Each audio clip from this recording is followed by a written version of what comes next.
പാലക്കാട് ചെറുപ്പളശ്ശേരിയിൽ എക്സൈസിന്റെ റെയ്ഡിൽ വിദേശ മദ്യവും 480 പാക്കറ്റ് നിരോധിത പുകയില ഉൽപ്പന്നങ്ങളും പിടിച്ചെടുത്തു. 2 പേരെ അറസ്റ്റ് ചെയ്തു. 6.350 ലിറ്റർ ഇന്ത്യൻ നിർമ്മിത വിദേശ മദ്യവുമായി ചളവറ സ്വദേശി വടക്കേക്കര മേൽ വീട്ടിൽ രാധാകൃഷ്ണൻ, 480ഓളം ഹാൻസ് പാക്കറ്റുമായി പട്ടാമ്പി മുളയങ്കാവ് സ്വദേശി കിഴക്കേപ്പാട്ടുതൊടി ഉമർ എന്നിവരാണ് പിടിയിലായത്.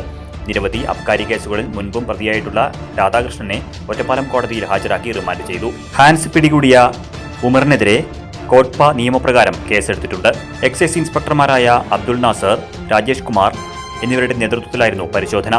Assistant excise inspector grade CP Sivasankaran, Shajikumar, preventive officer grade Sreekumar Vakkada, തമണി PB, സിവിൽ എക്സൈസ് ഓഫീസർമാരായ Sreejesh, Jackson Sunny, Nijil VV, assistant excise inspector grade driver Shaji KK എന്നിവരും എക്സൈസ് സംഘത്തിലുണ്ടായിരുന്നു. News desk CCV. അവധി ദിവസങ്ങൾ കുടുംബത്തോടൊപ്പം ആഘോഷിക്കാൻ ഒരു സ്വപ്ന ഇടം തേടുകയാണോ?